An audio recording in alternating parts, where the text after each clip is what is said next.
I pushed the door open and saw the divorce papers sitting beside a cold cup of coffee. Clara stood there with her arms crossed, smiling like she had already won.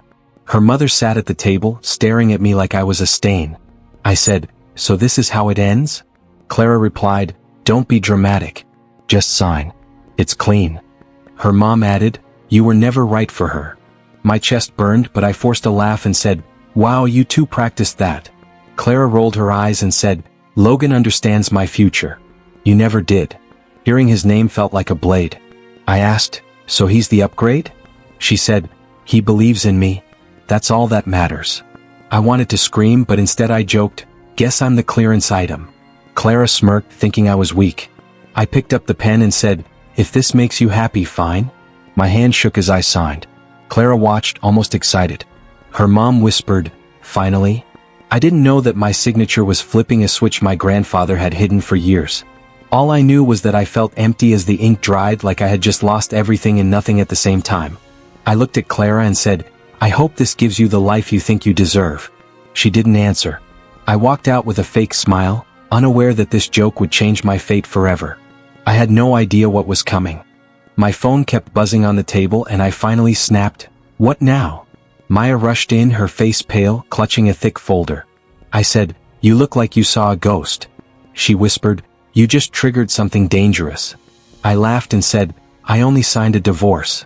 Maya shook her head and replied, "You activated the air clause." I asked, "What clause?" She opened the folder and said, "If you're legally abandoned, the trust unlocks." I said, "Unlocks what?" She stared at me and said, "Everything." I tried to joke, "So I'm rich now?" Maya snapped, "No, you're powerful." My phone rang again and a deep voice said, "Ethan, this is Mr. Reeves." I said, "You picked a bad time." He replied, "You're now the majority beneficiary." I asked, "Of what?" He said, "Your grandfather's entire estate." My stomach flipped and I said, "This is a prank."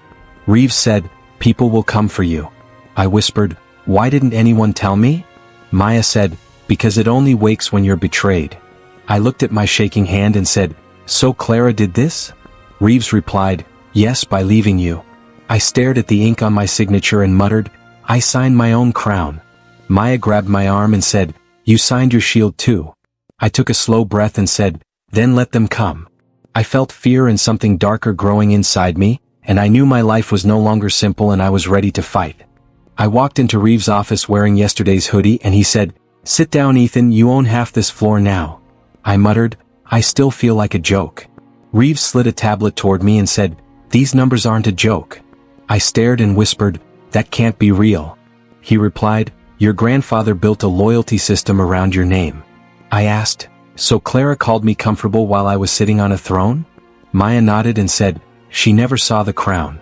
Reeves leaned in and said, "Her family is drowning in debt." I said, "They never told me." He answered, "Logan is feeding on them." My chest tightened and I said, "He thinks he won."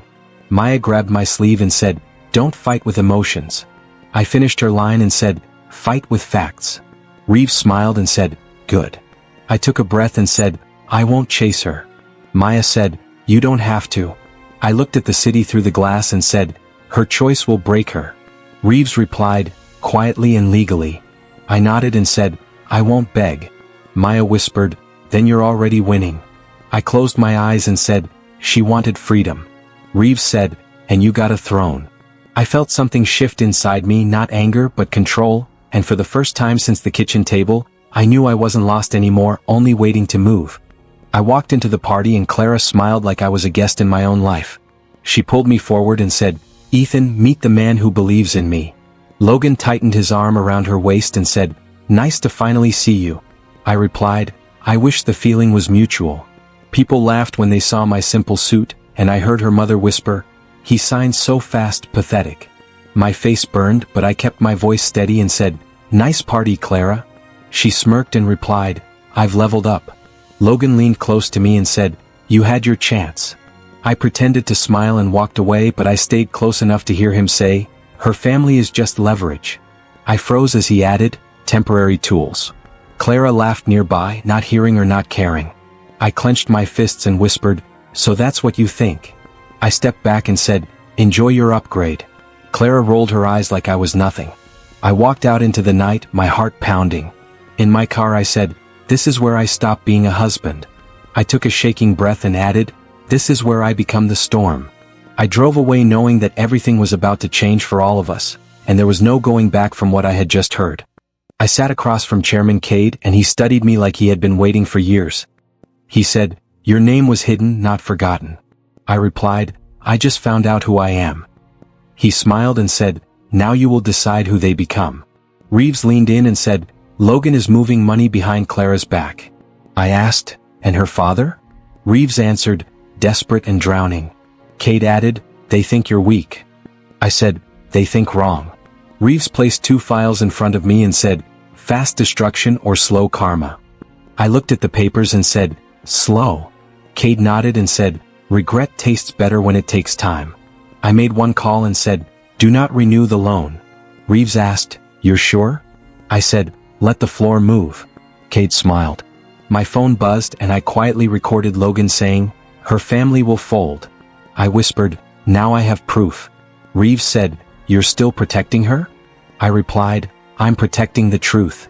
Cade stood up and said, "If she falls, she will know why." I took a deep breath and said, "I won't lie to her." Reeves nodded and said, "Then you're not cruel." I said, "No, I'm just done being used." I felt the shift as the world around Clara began to tilt, and I knew she was about to feel the ground move beneath her feet. My phone rang and Clara's voice said, "Did you do something?" I replied, "What happened?" She whispered, "My dad's company is falling apart." I said, "And Logan?" She snapped, "He won't answer." I met her at a cafe and she sat down like she was wearing armor. She said, "I didn't know you had this kind of power." I answered, "You never asked." Her hands shook as she said, "Everyone is screaming at me." I slid my phone across the table and said, "Listen." Logan's voice played saying, "Her family is just a stepping stone." Clara gasped and said, "He said that?" I nodded and replied, "You chose him." She whispered, "I chose wrong." I said, "You pushed away the one person who never used you." Clara looked at me and said, "I didn't mean to hurt you." I replied, "But you did." Her eyes filled and she said, "Can you fix this?" I leaned back and said, "I won't lie to you." She asked, "So it's over?" I said, "Your world changed." She lowered her head and said, "I don't recognize it." I watched her struggle and said, "Neither did I when you left." The cafe felt quiet as her phone kept buzzing and she didn't answer any of it, and I knew the silence was louder than any scream. I felt calm for the first time since the papers were signed. I opened the door and Clara stood there in the rain, mascara running. She said, "Tell me what to do, please." I felt the old ache and said, "I remember the kitchen table." She whispered, "I was scared." I replied, "You made me feel small." Clara reached for me and said, "I need you." I stepped back and said, "You wanted a divorce to feel free." She cried, "I was wrong." I answered, "So be free." She asked, "Will you save my family?" I said, "I will stop Logan." Clara said, "Then what about us?" I replied, "You are not my responsibility anymore." She shook and said, "I don't know who I am." I said, "I didn't know who I was either." Clara looked at me and said, "I'm sorry." I nodded and said, "I forgive you." She waited and I said, "But I won't go back." Clara turned away without another word. I closed the door and felt empty. Then I felt lighter. I whispered, "I didn't win you back." I took a breath and said, "I won myself." I walked back inside ready to live without begging for love.